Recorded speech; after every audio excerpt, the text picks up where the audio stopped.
Salam hangat para pendengar sekalian, mari bersama-sama mendengarkan kisah terbaru di saluran Hidup Damai di Hari Tua. Kisah kali ini berjudul, Ibu Kandung Kritis, Suami Beri 5 Juta Suruh Pulang Kampung Cepat. Balik ambil KTP, aku syok melihat pemandangan mengerikan. Namaku Dian, 30 tahun bekerja sebagai guru TK swasta kecil di Jakarta. Profesi ini membuatku sepanjang tahun akrab dengan celoteh anak-anak, tanganku selalu wangi bedak bayi, aroma susu dan tisu basah. Orang bilang menjadi guru TK adalah menukar masa muda dengan tawa. Aku tersenyum mendengarnya dan merasa itu benar. Namun di balik tawa anak-anak ada segudang beban pikiran orang dewasa.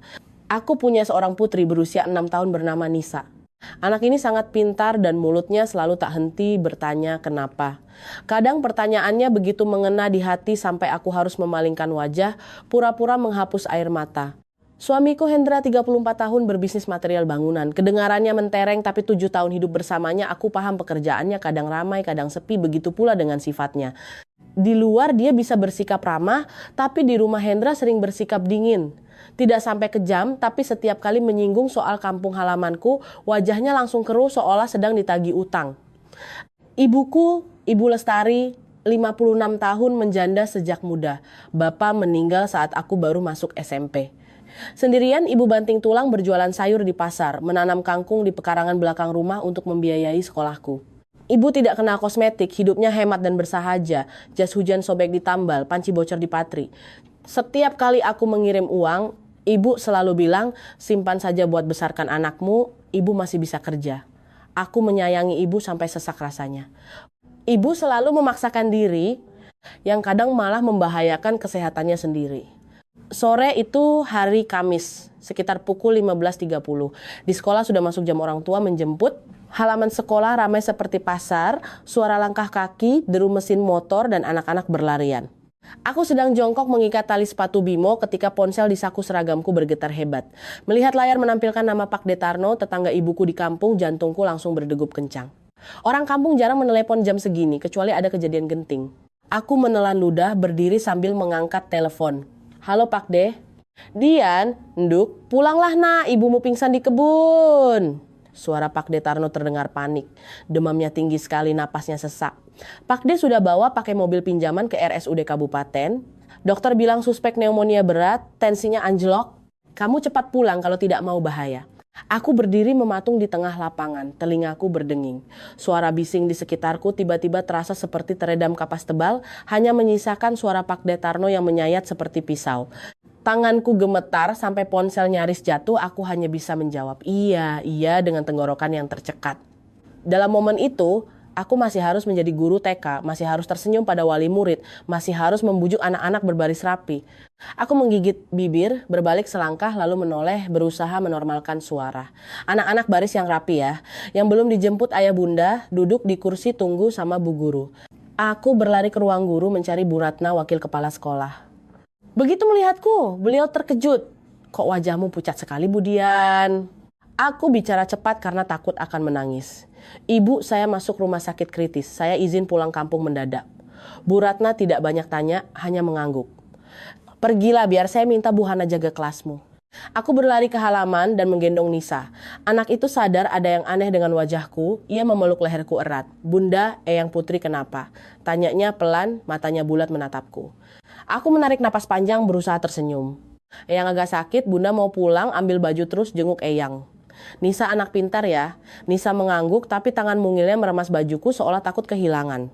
Sampai di gerbang sekolah aku menelepon Hendra. Baru nada dering pertama sudah terdengar suaranya yang kering. Halo. Tanpa jeda napas aku berkata, Mas, ibu kritis masuk IGD di RSUD Kabupaten. Aku harus pulang sekarang. Kamu tolong jemput aku sama Nisa. Aku sudah menyiapkan mental untuk mendengar helaan napasnya tapi ternyata tidak. Hendra terdiam sejenak lalu suaranya berubah serius dan cepat. Kamu tenang, aku sudah pesankan tiket travel eksekutif paling cepat. Jam 4:30 travelnya berangkat dari terminal. Aku izin pulang cepat, aku jemput kamu ke terminal. Aku tertegun bukan karena senang, tapi karena heran. Hendra selama ini bukan tipe orang yang sigap mengurus urusan keluarga istri. Belum sempat aku bereaksi, dia melanjutkan, Nisa, biar aku yang urus. Aku sudah kabari ibuku. Ibu bakal jemput Nisa ke rumahnya beberapa hari ini. Kamu pulang saja rawat ibumu, berapapun lamanya gak apa-apa. Mendengar itu hidungku terasa perih. Saat tertimpa musibah, hati manusia memang mudah luluh. Aku terbata-bata mas, gak apa-apa begitu. Aku takut ngerepotin. Hendra menyela, suaranya seperti membujuk anak kecil. Ngerepotin apa? Ibumu kan ibuku juga. Kamu siap-siap cepat, aku meluncur. Telepon dimatikan.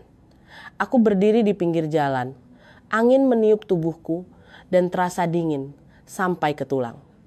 Sebagian dari diriku berpegangan pada kebaikannya yang tiba-tiba ini, seperti orang tenggelam yang meraih sebatang jerami.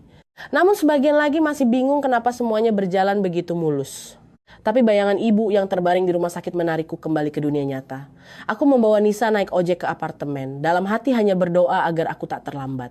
Begitu menginjakan kaki di rumah, aku menyalakan lampu, menarik laci, mengambil buku rekam medis lama ibu, lalu asal memasukkan beberapa pasang baju ke ransel. Aku juga memasukkan masker cadangan, hand sanitizer, dan beberapa sachet bubuk instan. Insting guru TK yang selalu sedia payung sebelum hujan, kini terasa berguna. Nisa berdiri rapat di sebelahku sambil memeluk boneka kecilnya, matanya bulat membulat. Bunda, Nisa ikut boleh? Aku menunduk mengelus rambutnya. Nisa di rumah sama ayah dulu ya, terus nanti nginep di rumah Eyang Kakung. Bunda mau rawat Eyang Putri di kampung, nanti kalau sudah sembuh Bunda langsung pulang. Anak itu memejamkan bibir rapat-rapat, diam-diam menyelipkan bonekanya ke dalam tasku. Bunda bawa ini buat Eyang Putri biar gak sedih. Aku memalingkan wajah, pura-pura meresleting tas karena kalau aku menatap matanya, aku pasti menangis. Menjadi ibu baru paham, ada kalanya kita harus menelan air mata agar anak tidak ketakutan.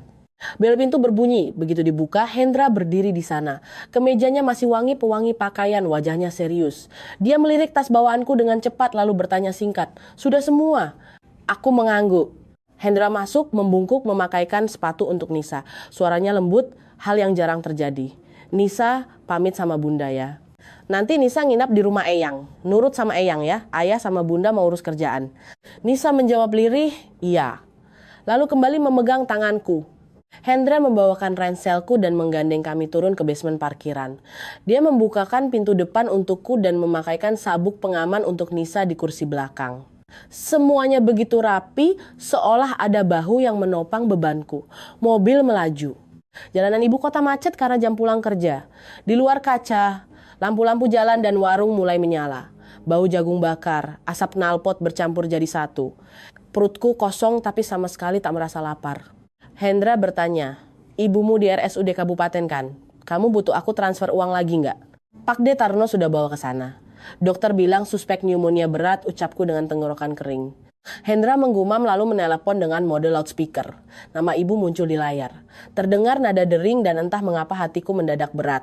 "Halo Bu, Dian harus pulang kampung darurat, ibu mertua masuk rumah sakit. Ibu jemput Nisa yang nginap beberapa hari," kata Hendra. Suara Ibu Herlina terdengar dari seberang.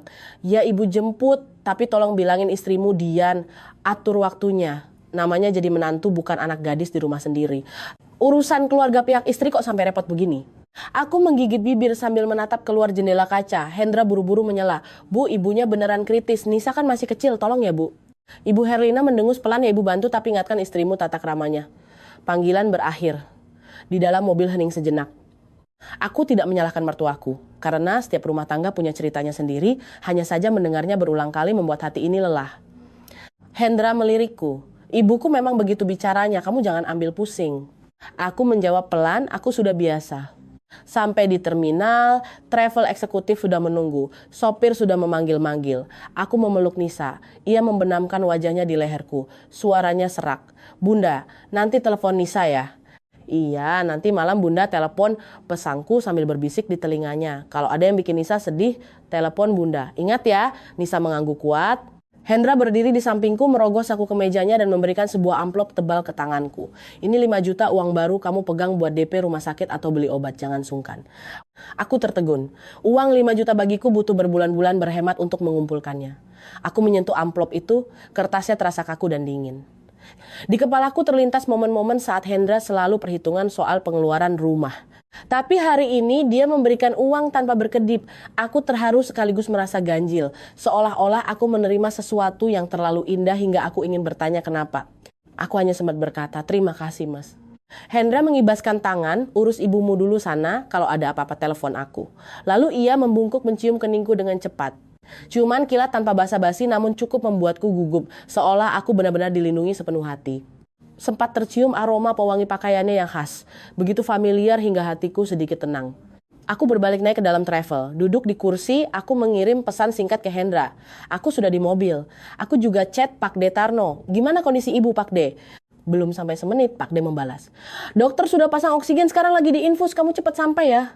Membaca itu jantungku kembali berdenyut perih. Aku membuka aplikasi catatan di ponsel, bergumam menyusun daftar yang harus kulakukan. Sampai RS cari dokter, bayar uang muka, beli masker tambahan, minta kamar yang bersih.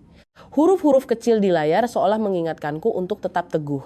Seharian mengurus anak TK, aku sering bilang, ibu guru yakin kamu bisa. Sekarang giliran aku mengatakan itu pada diriku sendiri. Mobil mulai melaju meninggalkan terminal. Aku menggenggam amplop di saku, melihat lautan manusia mengecil di balik kaca dan bergumam. Asal ibu selamat, aku akan cukup tenang untuk melihat kembali semuanya secara logis. Travel melaju sekitar 20 menit, suara AC menderu pelan, sementara aku duduk seperti orang kehilangan jiwa. Aku mencoba bernapas pelan, mengingatkan diri untuk tetap waras. Ibu sedang di rumah sakit, aku tak boleh tumbang. Di pikiranku terus terputar daftar tugas, bertemu dokter, tanya kondisi, bayar deposit, minta surat rujukan kalau perlu. Sebagai guru TK, aku terbiasa berpikir satu langkah ke depan, tapi saat ini aku merasa begitu kerdil. Aku merogoh saku jaket untuk mengecek ponsel, lalu secara refleks meraba saku sebelahnya untuk mencari dompet. Kosong. Aku merogoh tas celana, tidak ada. Aku membongkar tasku, mengeluarkan tisu, hand sanitizer, bubuk sace, tidak ada dompet. Rasa dingin menjalari tulang belakangku dari tengkuk ke punggung. Aku duduk tegak seolah tertusuk jarum. Dompetku. Di dalamnya ada KTP, kartu ATM, sedikit uang tunai, dan beberapa kartu berobat lama ibu. Pulang ke RSUD tanpa KTP dan kartu, saat harus bayar deposit dan urus berkas administrasi, aku bisa pontang-panting ke sana kemari. Benar-benar sudah jatuh tertimpa tangga. Aku memejamkan mata sesaat, mencoba mengingat. Waktu di apartemen tadi aku ganti baju, memasukkan buku catatan, masker, lalu menggendong Nisa, dompet. Sepertinya ku taruh di meja rias atau laci lemari. Aku tidak yakin, semakin dipikir semakin panik. Aku menelepon Hendra. Nada dering panjang lalu terputus. Ku telepon lagi masih sama. Aku kirim pesan. Mas, dompetku ketinggalan di rumah. Ada KTP sama ATM.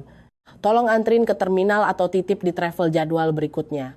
Tidak dibaca, tidak dibalas.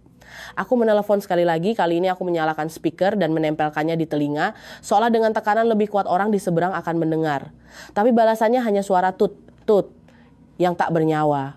Jantungku berdebar kencang. Aku mencoba menenangkan diri. Pasti dia sedang nyetir. Mungkin sibuk antar Nisa ke rumah mertua. Tapi alasan apapun tak membuatku tenang. Sopir bertanya, ada masalah mbak? Aku menggigit bibir, Pak, bisa tolong turunkan saya di perhentian terdekat, saya ada urusan mendesak. Sopir melihat dari kaca spion, sedikit heran. Turun di rest area depan ya mbak, tapi yakin balik lagi bakal makan waktu. Saya tahu, ucapku dengan suara parau. Tapi tanpa dompet, susah urus administrasi rumah sakit. Mobil berhenti di rest area. Angin malam menampar wajahku, bau bensin bercampur aroma kopi dari warung kecil di dekat parkiran.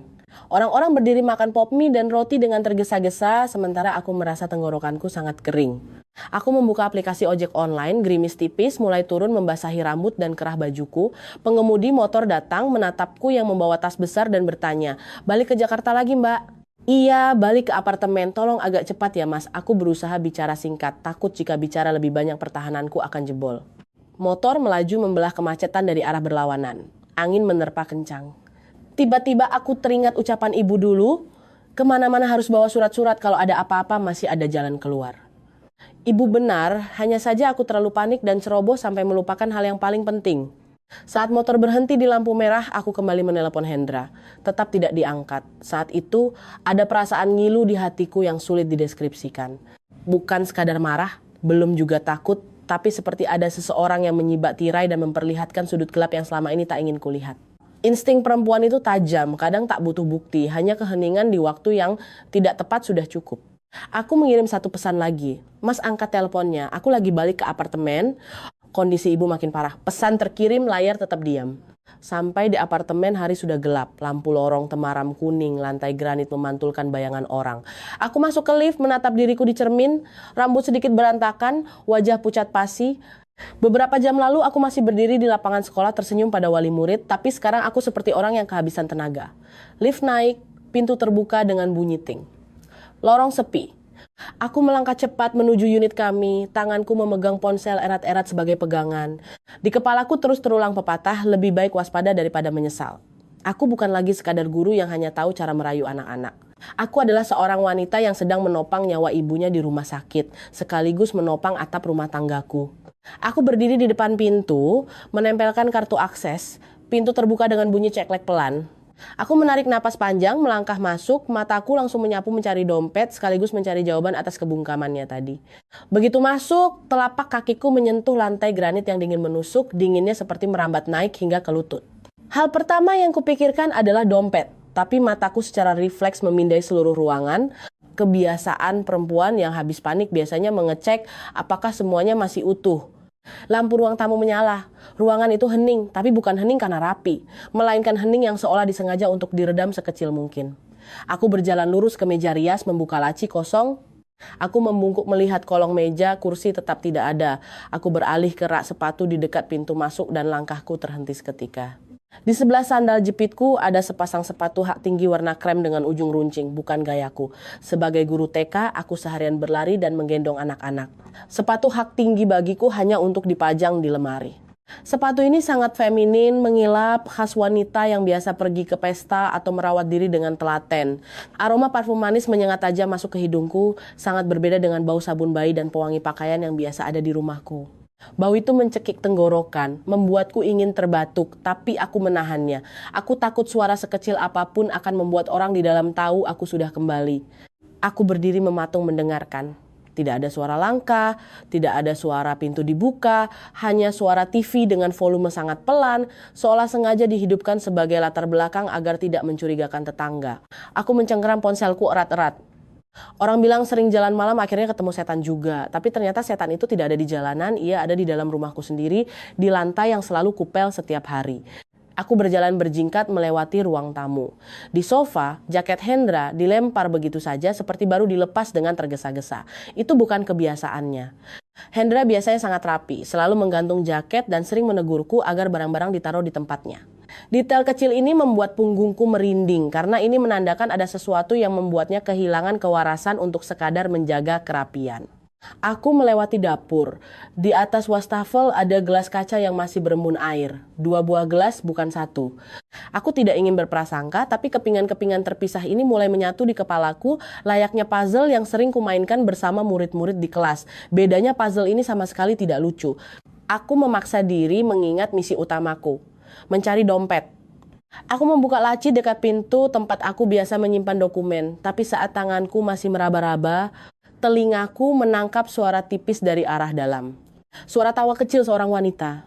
Aku menoleh cepat, tenggorokanku mengering. Tawa itu tidak seperti tawa putriku yang polos dan renyah. Itu tawa menggoda yang panjang, seolah sedang bercanda dengan orang yang sangat intim. Aku melangkah pelan menuju lorong kamar tidur. Lampu lorong mati, hanya ada cahaya kuning temaram dari celah pintu di ujung lorong mirip lampu tidur.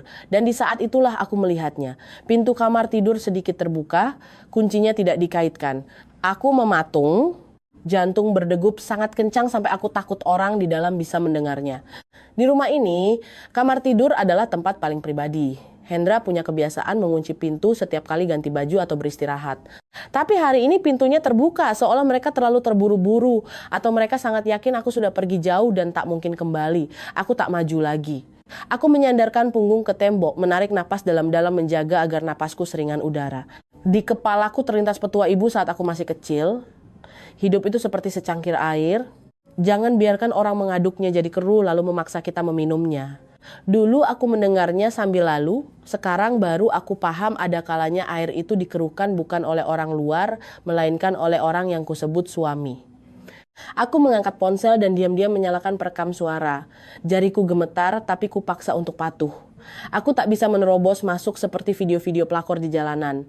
Aku adalah guru, ibu dari Nisa. dan anak dari ibuku yang terbaring di rumah sakit. Aku tak boleh membiarkan amarah menarikku ke dalam lumpur. Aku menunduk dan maju sedikit, cukup untuk mendengar lebih jelas. Dari dalam kamar, suara TV masih bergumam pelan. Lalu suara wanita terdengar manja, "Mas, kamu giniin istri kamu, emang gak kebangetan kalau tiba-tiba dia balik gimana?" Jeda sunyi sejenak, lalu suara pria membalas, aku pasti kenal suara langkahnya. Walaupun dia jadi abu pun aku tetap kenal. Ngapain dia balik? Udah aku suruh dia pergi. Kepalaku terasa berdengung. Tanganku mencengkram sudut dinding, kukuku nyaris patah. Aku menggigit bibir kuat-kuat agar tak mengeluarkan suara apapun, di mulutku hanya tersisa rasa asin darah. Dalam momen itu, segalanya di sekitarku seolah menyusut, hanya menyisakan pintu yang setengah terbuka di depanku, aroma parfum yang mencekik paru-paru, dan kalimat yang baru saja ku dengar, menampar harga diriku mentah-mentah. Aku berdiri di sana, tanpa air mata, tanpa teriakan. Tapi di dalam dadaku ada yang retak. Retakan yang sangat kering dan perih seperti pecahan kaca di telapak tangan. Aku melihat layar perekam di ponsel yang terus berjalan dan membatin sebuah kalimat yang sangat dingin hingga aku sendiri merasa takut. "Tenang Dian, semua ini harus ada bayarannya." Entah berapa lama aku berdiri di sana, hanya ingat telapak tanganku basah oleh keringat sementara punggungku sedingin es seakan bersandar di balok es. Di dalam kamar, suara tawa wanita itu kembali mengalun, panjang, dan tipis seperti benang tajam. "Istrimu kan lugu, kok kamu berani banget sih mas? Kalau aku jadi dia, aku udah pingsan kali." Suara Hendra membalas santai seolah sedang menawar sayur di pasar. Pingsan apanya? Dia udah biasa nahan diri. Kasih uang dikit juga langsung nurut, gampang banget. Mendengarnya, darahku seakan mendidih naik ke ubun-ubun lalu merosot habis ke ujung kaki. Uang dikit, ternyata uang 5 juta tadi baginya hanyalah beberapa lembar kertas untuk menukar sore yang bebas. Sementara ibuku terbaring dengan selang oksigen di kepalanya itu hanya sekadar alasan untuk mengusirku dari pandangannya. Wanita itu kembali bicara seakan menyiram bensin ke api. "Kamu gak takut dia beneran nekat nebak kamu ada di rumah? Tadi aku denger dia neken-neken nomormu terus." Hendra tertawa kecil, tawa yang membuatku mual. Gak usah diangkat, dia bakal panik sendiri terus balik lagi ke rumah sakit. Mau ngapain lagi coba? Kalau dia nekat balik ke sini ya bagus dong. Ada tontonan seru. Aku meremas pinggiran tembok. Kukuku terasa perih. Tapi rasa sakit itu tak sebanding dengan rasa terkoyak di dada. Aku ingin mendobrak pintu, ingin bertanya langsung, "Kamu anggap aku ini apa?" Tapi begitu membayangkan adegan diriku menerobos masuk, berteriak histeris, lalu mereka mengambil ponsel dan merekamnya, aku sudah melihat kehinaan menunggu di ujung jalan. Aku ini guru TK. Seumur hidup mengajari anak-anak meminta maaf dan menghormati orang lain. Aku tak mau putriku saat besar nanti mendengar orang bercerita ibunya pernah diamuk massa gara-gara melabrak pelakor dan divideoin. Dan ibuku, jika beliau mendengar aku bikin keributan di saat nyawanya sedang di ujung tanduk, betapa hancurnya hatinya. Aku memaksa menelan gumpalan di tenggorokan. Tanganku tetap memegang ponsel. Mataku menatap lekat pada durasi perekam yang terus berjalan. Saat itulah aku mengerti bersikap tenang bukan berarti tidak sakit, melainkan sudah terlalu sakit hingga tak mau menambah rasa sakit dengan cara yang bodoh. Tiba-tiba dari dalam kamar terdengar bunyi selimut ditarik. Bunyi gelas kaca diletakkan di meja tak pelan. Wanita itu tertawa. Terus, "Nisa emang beneran ditaruh di rumah ibu mertuamu? Atau kamu punya rencana lain?" Hendra membalas cepat, sedikit ketus karena merasa tersinggung. "Anakku ya ibuku yang urus. Kamu gak usah banyak tanya." Mendengar nama anakku disebut, dadaku seperti diremas. Aku tidak takut untuk diriku sendiri, aku takut untuk Nisa. Anak usia 6 tahun apa salahnya sampai dijadikan bahan taruhan orang dewasa. Di sekolah, melihat anak murid rebutan mainan saja aku sudah kasihan, apalagi ini darah dagingku sendiri. Aku mundur selangkah lalu 2 langkah, sangat pelan seperti takut lantai ini berderit. Aku tak bisa berdiri di sini lebih lama. Bukti sudah cukup kudapatkan untuk mematahkan segala sangkalan.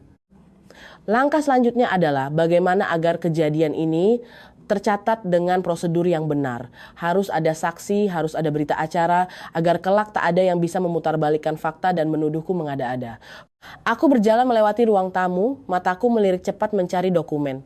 Aku tahu aku menyimpan kartu keluarga, NKK, dan buku nikah di laci bawah rak TV. Tempat itu kusimpan rapi, karena naluri perempuan mengatakan lebih baik sedia payung hukum sebelum hujan musibah. Aku menarik tumpukan map itu, mendekapkannya erat ke dada seolah mencari sepercik ketegaran. Jariku gemetar saat memencet nomor. Aku tidak menelepon Hendra, aku menelepon langsung ke polsek terdekat. Ketika di seberang sana panggilan diangkat, terdengar suara pria, "Halo kepolisian sektor." Aku berbicara dengan nada rendah tapi tegas, setiap kata seolah diasah tajam. Selamat malam Pak, saya pemilik unit di apartemen X Tower A. Saya mencurigai di dalam rumah saya ada orang tak dikenal dan indikasi perbuatan asusila ilegal. Mohon bantuannya mengirim petugas untuk pemeriksaan lokasi sekarang juga. Bapak polisi itu menanyakan beberapa detail alamat dan nomor unit. Aku menjawab lancar, berusaha menyembunyikan nada bergetar. Beliau berpesan, ibu tunggu di tempat yang aman, jangan main hakim sendiri. Anggota kami segera meluncur. Telepon ditutup. Aku berdiri mematung di tengah ruang tamu. Dalam waktu yang terasa singkat, aku melihat diriku layaknya penonton. Seolah hal yang sedang terjadi ini adalah kisah hidup orang lain, bukan hidupku. Hanya karena bau parfum menyengat yang masih tertinggal di udara, aku kembali sadar dan sangat dingin. Aku melirik jam tangan, setiap menit yang berlalu terasa bagai berjam-jam. Aku tidak beranjak. Aku berdiri menempel di dekat pintu keluar, satu tangan memegang ponsel, tangan lain mendekap map dokumen. Aku membatin, asalkan ada petugas yang membuat berita acara, semuanya tak akan menjadi omongan sepihak. Di kepalaku tiba-tiba terngiang pepatah ibu setiap ada orang berbuat jahat. Siapa menabur angin dia menuai badai. Dulu aku mendengarnya sambil tersenyum, kini tak ada lagi senyum di wajahku. Aku hanya berharap badai itu datang cepat, bukan agar aku puas, tapi agar aku bisa bernapas dan mengangkat kepalaku untuk terus hidup. Dari luar lorong tiba-tiba terdengar suara langkah kaki tergesa, suara radio HT kemerisik, lalu ketukan pintu bertalu-talu yang keras dan tegas. Aku menarik napas dalam-dalam dan membuka pintu. Cahaya lampu lorong menyilaukan mataku. Aku mendengar suara seorang anggota polisi, ibu yang melapor tadi. Tolong izinkan kami masuk untuk mengecek. Aku mengangguk, aku tidak menangis, aku juga tak lagi gemetar. Aneh rasanya saat ini seolah ada tali kuat yang mengikat tubuhku agar tak runtuh. Aku hanya mengucapkan kalimat yang pelan namun sangat jelas. Silakan Pak, saya butuh kejadian ini dicatat secara resmi. Dua orang polisi masuk, diikuti satu anggota muda yang memegang buku catatan, matanya memindai dengan cepat. Aku menyingkir ke samping, menjaga nada bicaraku tetap normal. Di dalam rumah, ibu ada siapa? Tanya salah satu polisi. Aku menjawab singkat, suami saya dan ada orang asing. Saya curiga ada hal yang tidak pantas, jadi saya minta bapak-bapak mengecek lokasinya. Polisi itu mengangguk menoleh ke anggota muda untuk mencatat alamat pemilik rumah. Lalu dia menatapku, bisa tunjukkan identitas diri dan bukti kepemilikan unit, Bu. Aku menunjukkan foto KTP digital di ponselku karena dompetku tertinggal dan tumpukan dokumen yang baru kuambil.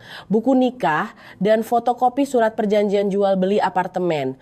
Aku menjelaskan hati-hati. Dompet saya tertinggal, Pak. Ini saya baru balik mau ngambil, tapi ini dokumen asli yang saya simpan di rumah. Polisi itu memeriksa sejenak, sikapnya tetap profesional. Baik.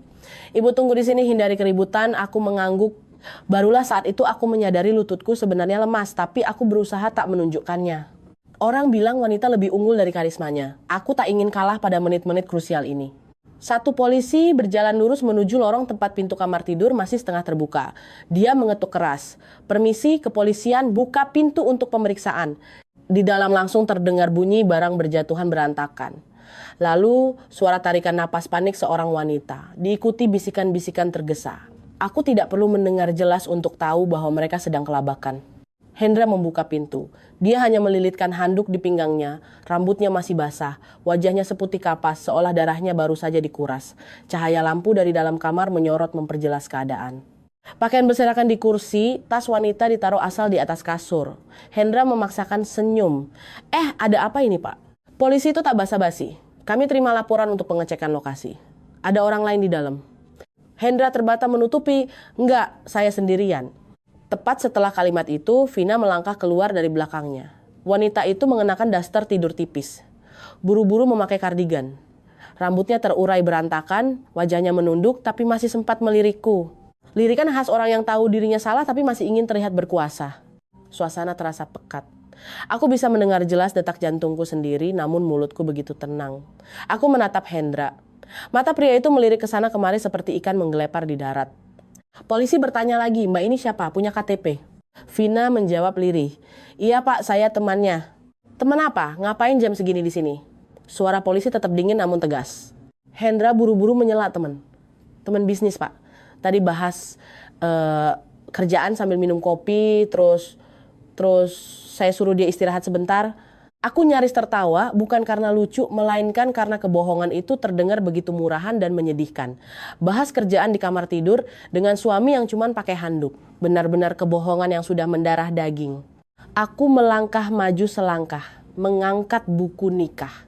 Bapak-bapak, ini suami saya yang sah.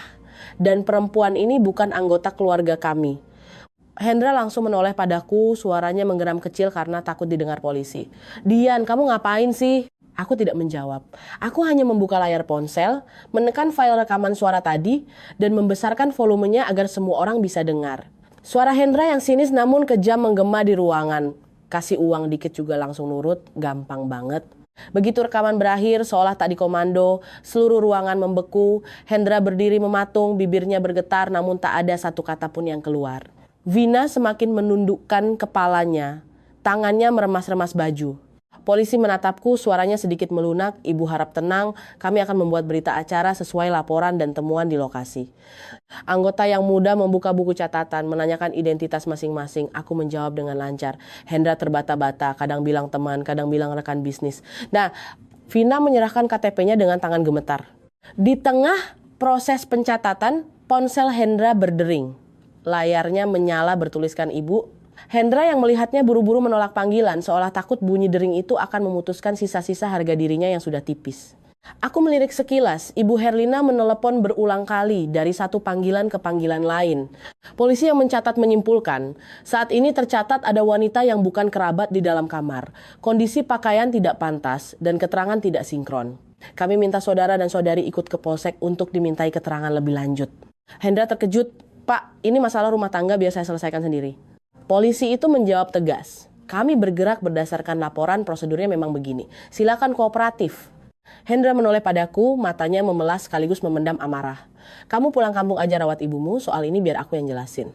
Aku menatap lurus ke matanya, suaraku datar. Jelasin pakai apa? Pakai uang dikit biar nurut. Hendra tercekat, tak sanggup membalas. Aku pernah berpikir aku butuh permintaan maafnya untuk meredakan amarahku. Tapi ternyata tidak.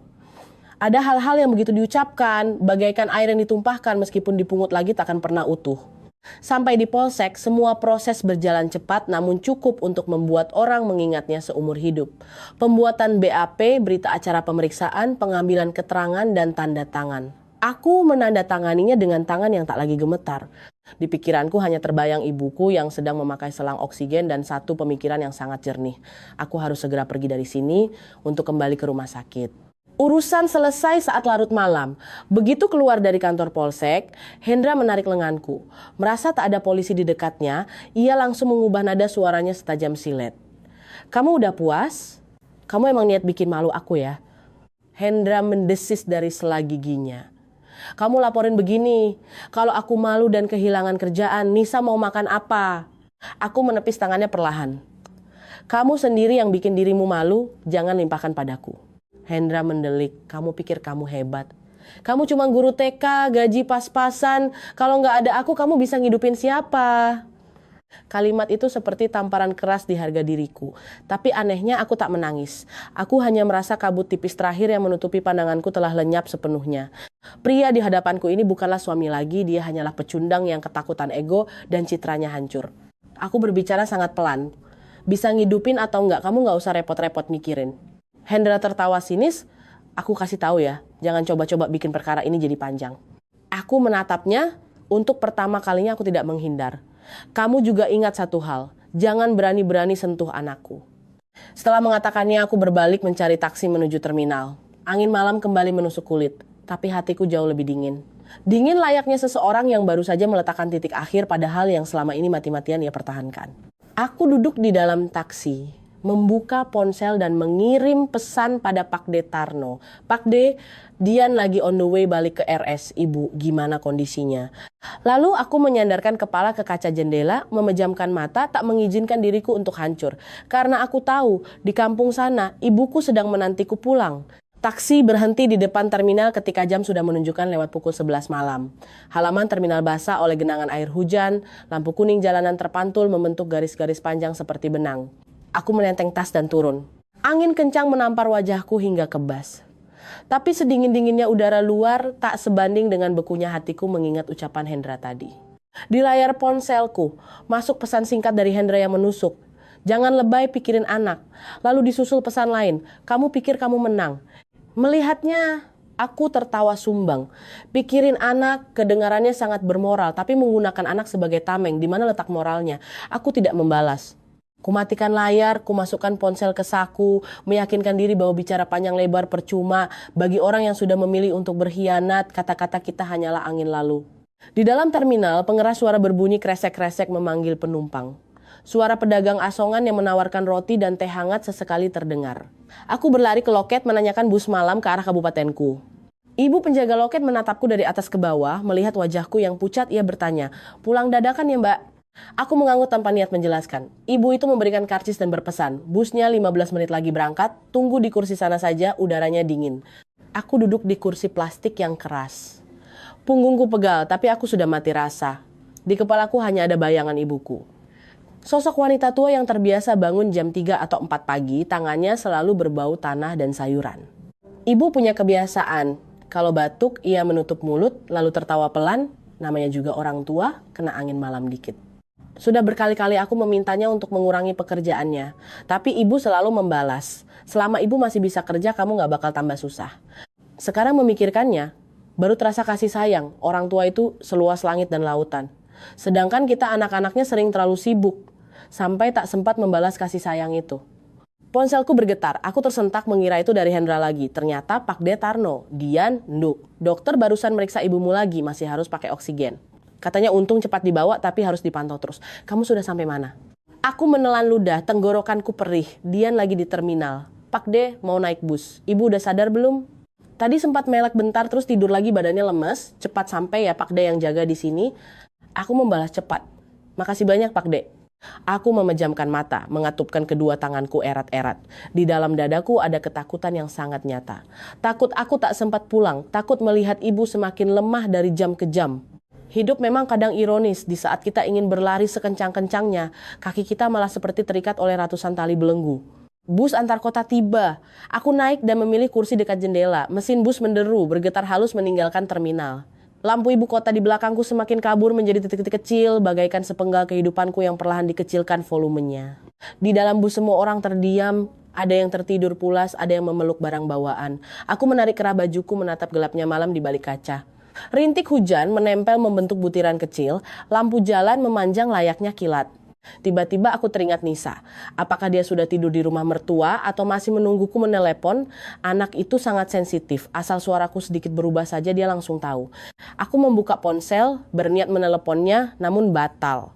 Aku takut kalau mendengar suaranya pertahananku akan runtuh, padahal aku tak punya hak untuk lemah saat ini.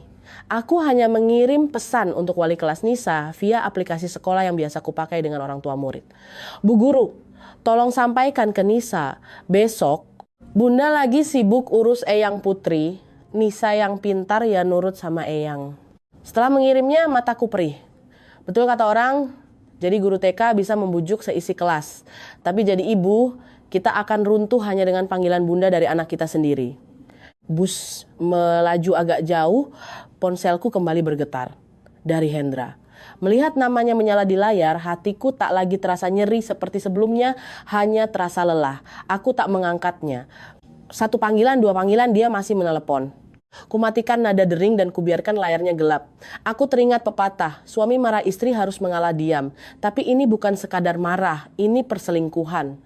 Mengalah pada orang yang menyadari kesalahannya mungkin bisa membuatnya memperbaiki diri, tapi dia menghadapi orang yang meremehkan kita, sama saja merendahkan harga diri. Aku menasihati diriku sendiri, mulai saat ini, aku tak mau lagi hidup dengan kesabaran yang buta. Sekitar jam 2 pagi, bus tiba di pelataran RSUD Kabupaten. Aku turun dan berlari melewati halaman. Bau cairan antiseptik menusuk hidung. Aroma lembab lorong tua, suara langkah perawat, suara helaan napas keluarga pasien. Semua bercampur menjadi satu udara yang menyesakkan dada. Pak Detarno berdiri menunggu di depan pintu ruang rawat. Melihatku ia berlari menghampiri. Sudah sampai Nduk, masuk Gih. Aku mengikuti Pak D, langkahku terasa melayang. Sampai di depan pintu kamar. Tanganku memegang gagang pintu dengan gemetar hebat. Aku menarik napas dalam, mendorong pintu. Ibuku berbaring di sana, tampak lebih kurus dari yang kubayangkan. Selang oksigen terpasang di hidungnya, dadanya naik turun dengan lemah, kulitnya pucat, rambutnya berantakan di atas bantal. Melihatnya, jantungku seperti diremas kuat. Segala perkara di Jakarta, segala rasa malu dan sakit hati di detik ini mendadak menyusut kecil, hanya tersisa ibu. Aku berjalan mendekat menggenggam tangan ibu. Tangan itu dingin dan kering. Masih ada bekas kapalan di ibu jarinya. Kapalan milik seseorang yang seumur hidup memegang cangkul dan pisau sayur. Aku membungkuk dan berbisik pelan, "Bu, Dian pulang." Ibu membuka matanya sangat lambat, tatapannya sayu dan lelah, tapi masih berusaha melihatku. Bibirnya bergerak-gerak tanpa suara. Aku segera menempelkan pipiku ke tangannya, berbisik agar ibu tenang. "Ibu yang kuat ya, Dian udah di sini. Mulai sekarang Dian yang urus semua." Setelah itu aku duduk di tepi ranjang masih menggenggam tangannya erat. Di dalam hatiku, sebuah sumpah terucap dengan sangat jelas. Tak perlu diucapkan keras-keras, cukup aku yang mendengar. Apapun yang terjadi, aku akan menjaga ibu dan anakku agar tetap aman. Dan siapapun yang telah merendahkanku, tak akan kubiarkan mereka merendahkanku untuk kedua kalinya. Dokter jaga malam datang memeriksa sejenak, lalu memberikan penjelasan singkat yang memberatkan hati. "Ibu Anda terkena pneumonia berat, kondisinya drop, harus dipantau intensif. Besok akan dilakukan tes lab tambahan. Kalau memburuk, harus dirujuk ke RSUD provinsi." Aku mendengarnya hanya bisa mengangguk, berusaha menjaga wajah tetap tenang, padahal isi perutku bergolak tak karuan. Pak D Tarno menarikku keluar lorong, berbisik mereka minta tambahan uang muka lagi enduk. Pak D bawa sedikit uang, tapi kurang banyak gimana? Aku merogoh saku, menyentuh amplop berisi 5 juta rupiah itu. Ujung jariku menyentuh pinggiran kertas uang baru yang kaku dan dingin. Aku tersenyum pahit. "Ada ini Pak D." "Pak D tenang saja." Walau bicara begitu, di hatiku ada perih dan getir. 5 juta ini, sore tadi sempat membuatku mengira suamiku peduli. Sekarang uang ini tergolek sebagai harga tebusan atas waktu yang dia beli untuk berselingkuh, seperti yang kudengar dari telingaku sendiri. Aku turun ke kasir untuk mengurus administrasi. Petugas menanyakan KTP pasien dan penjamin. Refleks aku mencari dompet, lalu teringat dompet itu masih tertinggal di apartemen dan aku belum sempat mencarinya. Tenggorokanku tercekat. Aku menjelaskan dan menyerahkan fotokopi dokumen ibu yang memang kusimpan dari dulu, serta memberikan nomor telepon Pak D Tarno sebagai verifikasi tambahan. Petugas kasir menatapku prihatin dan berkata, "Ibu bayar deposit dulu nggak apa-apa? Kekurangannya besok bisa disusulkan." Aku menghela napas lega seperti baru saja lepas dari jerat leher. Kembali ke kamar, ibu masih tertidur pulas. Aku duduk menggunakan tisu untuk menyeka keringat di dahi ibu. Hidup manusia memang aneh. Saat sehat ibu selalu bilang, "Nggak apa-apa." Saat sakit barulah terasa bahwa satu tarikan napas normal pun sangat berharga. Aku baru mau mengabari Nisa, tapi ponselku bergetar. Nama yang muncul membuat bulu kuduku berdiri. Ibu, bukan ibuku, melainkan Ibu Herlina mertuaku. Aku berjalan ke sudut lorong dan mengangkatnya. Suara Ibu Herlina langsung terdengar tanpa basa-basi salam. "Kamu sudah di kampung, kamu bikin ulah apa sampai polisi datang ke rumah?" Aku menggigit bibir kuat-kuat. "Saya lagi di RS nungguin ibu saya. Tolong urusan rumah nanti dibahas." "Nanti kapan?" bentaknya. "Kamu jadi istri gak bisa jaga aib keluarga. Suka banget bongkar aib biar ditertawakan orang sekampung. Pikirin Nisa." Aku menatap lorong panjang dengan lampu neon putih pucat, mendadak merasa lucu. Mereka takut ditertawakan orang. Sementara ibuku kritis pakai oksigen malah dianggap urusan kecil. Aku merendahkan nada suaraku, berusaha tetap sopan. "Justru karena mikirin Nisa makanya saya nggak bikin ribut, Bu. Saya cuma minta kejadian itu didata aparat resmi. Ibu saya lagi kritis, saya permisi." Ibu Herlina bicara seakan tak peduli. "Sakit ya kamu urus, tapi cucuku harus ikut keluarga bapaknya. Semalam dia nangis nyariin ibunya, susah banget dibujuk. Kamu mending mikir gimana ngurus masalah ini. Kodratnya perempuan itu ya harus bisa nahan diri." Aku meremas ponsel sampai tanganku mati rasa. Nahan diri? Bertahun-tahun aku menahan diri. Nahan diri biar rumah tenang, biar Nisa punya orang tua utuh. Tapi nahan diri sampai orang menginjak-injak harga diri kita bagai kain pel, itu namanya merendahkan diri sendiri. Aku menjawab perlahan, "Terima kasih sudah menjaga Nisa, Bu. Besok saya akan telepon dia. Soal urusan saya, biar saya yang selesaikan sendiri." Ibu Herlina terdiam sejenak lalu melontarkan kalimat ancaman. "Kalau mau nyelesain sendiri, jangan salahin kalau keluarga ini gak mau lihat mukamu lagi." Aku mematikan telepon. Bukan karena merasa menang, tapi karena merasa tak punya tenaga lagi untuk menjelaskan kepada orang yang hanya mau mendengar apa yang mereka ingin dengar. Aku kembali ke kamar, duduk di samping ibu, menggenggam tangannya dengan kedua tanganku untuk menghangatkannya. Tangan itu masih kurus, masih kasar, tapi inilah tangan yang menarikku melewati badai bertahun-tahun. Saat itu juga, aku tiba-tiba teringat satu hal yang membuat punggungku makin merinding. Dompetku tertinggal di rumah, di dalamnya ada kartu ATM dan KTP asliku. Hendra tahu aku melupakan dompetku, tapi dia tidak mengangkat telepon. Lalu, jika dia punya niat buruk, itu bukan hal mustahil.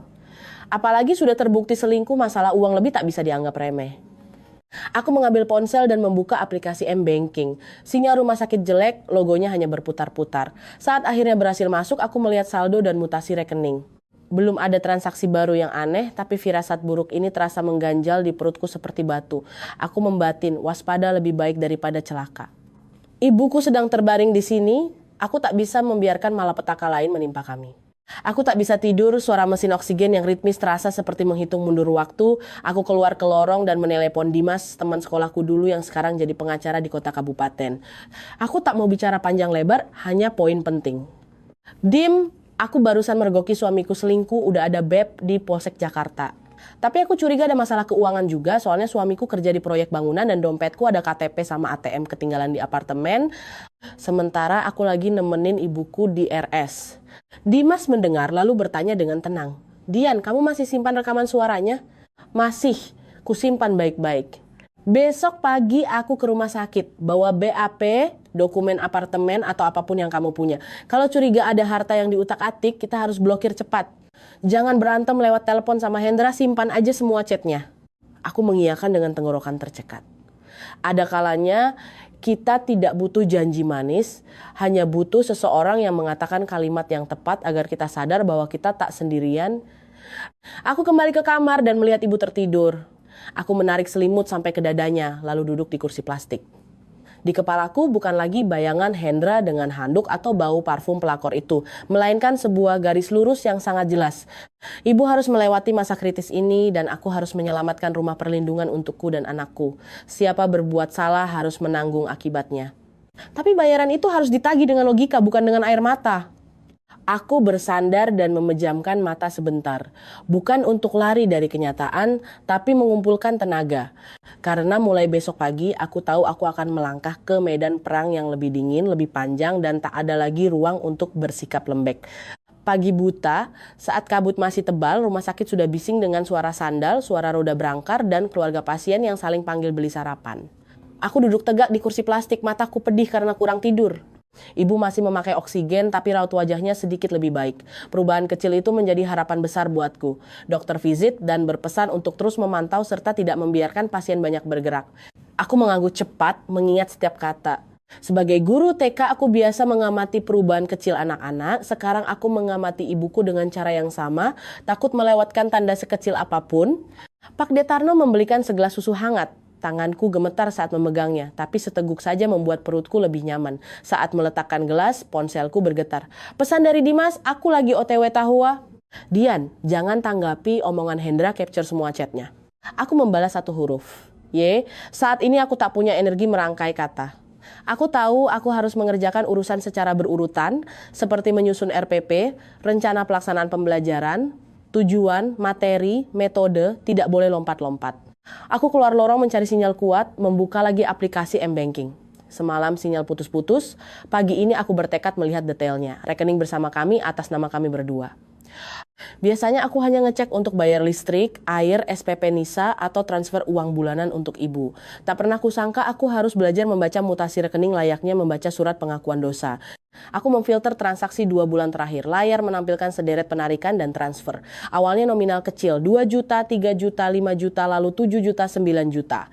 Sekilas tampak seperti pengeluaran biasa, tapi makin di-scroll makin sering. Tiap minggu ada, bahkan ada 2 transaksi berdekatan dalam hitungan jam. Aku mengambil buku catatan kecil, kebiasaan guru TK yang ingin sistematis. Aku menjumlahkan semuanya perlahan agar tak salah hitung. Ketika angka totalnya muncul, kepalaku terasa pusing.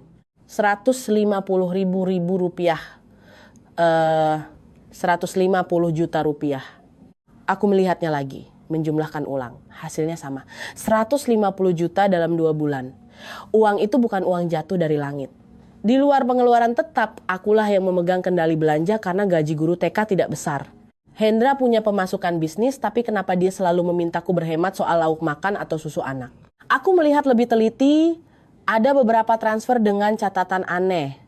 DP VNL, barang urgent, bantu utang, dan ada nama rekening PT yang tak pernah ku dengar. PT. Makmur Sentosa Jaya 88, material. Singkatan huruf-huruf itu terlihat seperti trik agar orang rumah tidak curiga. Aku menggigit bibir, teringat Hendra sering ke balkon bawa HP, bicara pelan, lalu masuk beralasan orang proyek telpon. Dulu aku percaya. Namanya suami istri, Rasa percaya seringkali jadi satu-satunya jalan agar rumah tangga damai. Kini melihat mutasi ini, aku merasa seperti anak kecil yang dibujuk pakai permen lalu seluruh toplesnya dicuri. Aku men-screenshot setiap halaman transaksi dan menyimpannya di folder berpassword. Setelah itu, kubuka pesan Hendra. Ada beberapa pesan semalam yang belum kubalas tapi tetap kusimpan. Aku paham ucapan saat marah adalah bukti, apalagi saat dia mencoba mengancamku. Tepat saat itu Hendra menelepon. Namanya berkedip di layar seperti noda kotoran. Tak kuangkat. Dia menelepon lagi, kubiarkan. Lalu satu pesan masuk, jangan bikin ulah terus. Ibumu sakit ya, rawat aja, nggak usah aneh-aneh. Melihat kalimatnya, aku tertawa sinis. Dia bicara seolah aku anak nakal. Padahal dia sendiri yang ketahuan selingkuh dan menggelapkan uang. Aku tak membalas, hanya men-screenshot dan menyimpannya. Dimas tiba menjelang siang. Ia berjalan di lorong membawa tas kerja hitam, kemeja rapi, wajahnya serius dan matanya awas. Melihatku, ia langsung bertanya, ibumu mendingan? Aku mengangguk lalu menyodorkan layar ponsel berisi mutasi M-Banking. Dimas menggulir cepat, alisnya makin berkerut. Dia bicara pelan namun tegas, Dian, lihat ini.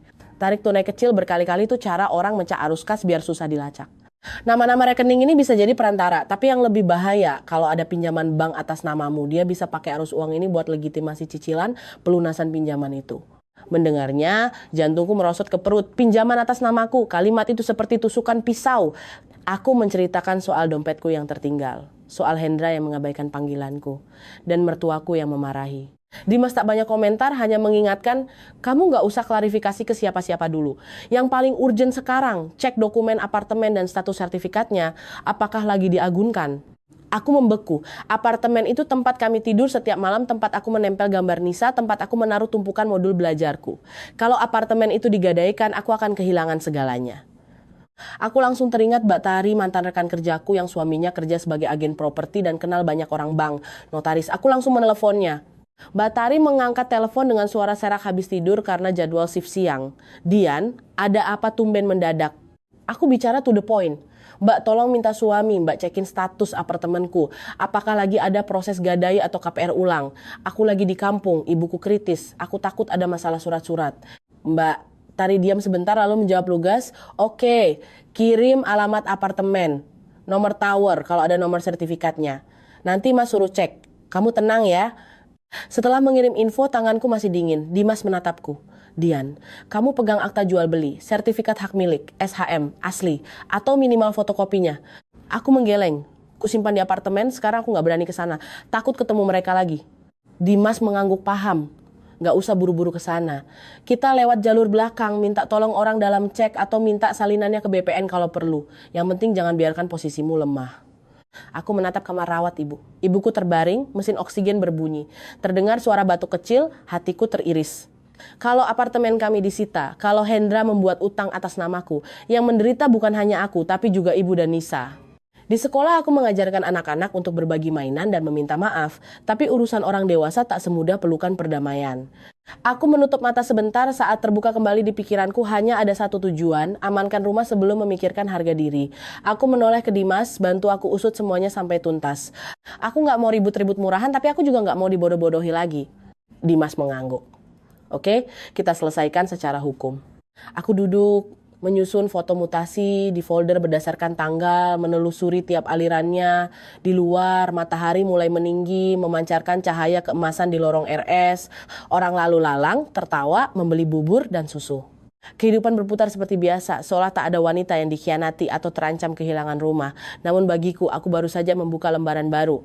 Lembaran di mana air mata tak lagi bisa menyelesaikan masalah, hanya nalar dan kelogisan yang bisa menyelamatkanku dari kejatuhan.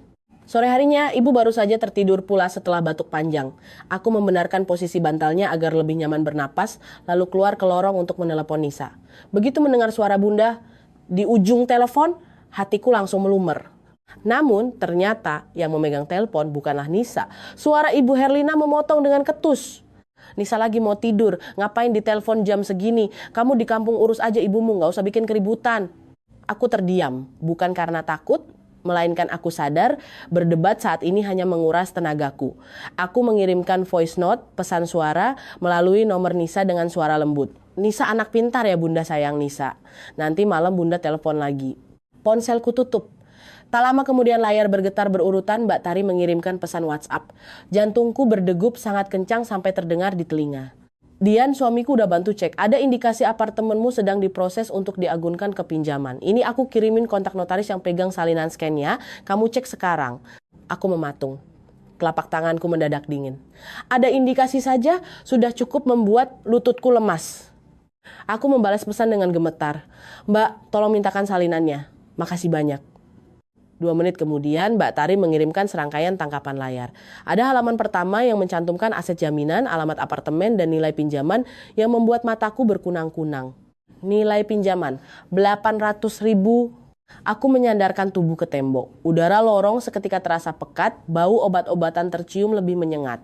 Aku menzoom gambar itu, menggulir ke bagian tanda tangan, dan melihat namaku tercantum di sana. Tapi goresan tintanya bukan milikku. Aku sangat hafal karena tanda tanganku punya ciri khas. Tarikan ke bawahnya miring dan huruf terakhirnya memanjang lalu mengait ke atas. Sedangkan di dokumen ini tanda tangannya kaku seperti anak kecil yang dipaksa meniru pola. Sekilas terlihat mirip, tapi jika diperhatikan polanya berantakan layaknya topeng yang dipakai terburu-buru.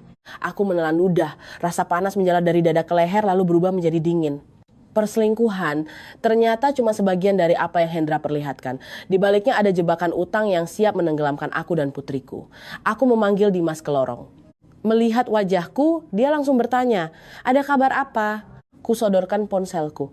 Dia meneliti tiap gambar, sorot matanya makin tajam. Sampai di halaman tanda tangan, dia berhenti cukup lama lalu berkata tegas, "Dian, jangan bahas ini sama pihak keluarga suamimu. Ini indikasi pemalsuan dokumen. Kita butuh salinan aslinya, tapi foto ini udah cukup buat langkah awal." Mendengar kata pemalsuan dokumen, telingaku mendengung. Aku teringat berapa kali Hendra menyerahkan kertas untuk kutandatangani. Tanda tangan ini, yang buat urusan proyek, biar cepat. Dulu aku pernah bercanda, kerja proyek kok dokumennya ribet amat sih. Hendra cuma mengibas tangan, kamu gak usah pusing. Benar, aku gak pusing karena dia sekalian membuatkan jebakan utang buatku. Aku bertanya pada Dimas dengan suara serak. Kalau pinjaman itu pakai namaku, apa aku yang bakal disuruh bayar? Dimas menjawab to the point. Kalau terbukti tanda tangan yang dipalsukan, kamu gak harus tanggung jawab. Tapi kita harus ikut prosedur hukum. Tes forensik tanda tangan, lacak aliran dana, ajukan pemblokiran jaminan telat sedikit bahaya. Aku menatap ke dalam kamar. Ibuku terbaring lemah seperti daun kering layu. Dalam hati aku bertanya, kalau aku hancur, siapa yang akan bangkit? Guru TK terbiasa tenang saat anak-anak tantrum, sekarang aku harus menenangkan diriku sendiri. Aku membuka lagi foto dokumen, mencari nama kontak petugas. Di berkas itu ada nama pihak perwakilan peminjam, cap stempel resmi dan tulisan telah dilegalisasi, yang membuat napasku sesak. Dimas mencatat semua detailnya, menyuruhku menyimpan backup file di Google Drive agar tidak hilang. Di saat yang sama masuk pesan dari Hendra, jangan gampang dihasut orang, kalau mau nyelesain masalah, pulang kita ngomong baik-baik. Melihat kata pulang, aku tersenyum miris. Pulang buat apa? Pulang supaya kamu bisa ngunci pintu kamar lalu beralasan bahas kerjaan. Pulang biar aku terjebak omongan tanpa saksi lalu kamu klaim aku sukarela tanda tangan. Aku tak membalas. Aku screenshot dan memasukkannya ke folder bukti. Semakin lama aku makin sadar berurusan dengan orang yang merendahkan kita, kata-kata tak ada nilainya dibanding tinta di atas kertas. Dimas bicara pelan, Dian. Langkah selanjutnya kita lapor polisi. Pertama, gugatan cerai sepihak biar hakmu terpisah. Kedua, laporan pidana pemalsuan dokumen dan indikasi penipuan. Tapi sebelum kita jalan, kamu udah siap mental. Ada yang masih mau kamu pertahanin? Aku melihat telapak tanganku masih ada bekas kuku memerah karena meremas tembok. Semalam aku sadar, hal yang ingin kupertahankan bukan Hendra, bukan status pernikahan yang palsu, melainkan ibuku, anakku, rumahku, dan harga diriku. Aku menjawab pelan tapi mantap. Aku gak akan mempertahankan laki-laki yang tega menjual rumah istri dan anaknya. Dimas mengangguk. Bagus. Kita eksekusi. Dia mengarahkanku untuk menulis kronologi kejadian, tanggal dan jam aku lapor polsek, temuan rekaman, bukti mutasi M-Banking, dan foto berkas gadai. Aku menurutinya, merasa seperti sedang menyusun RPP kehidupan.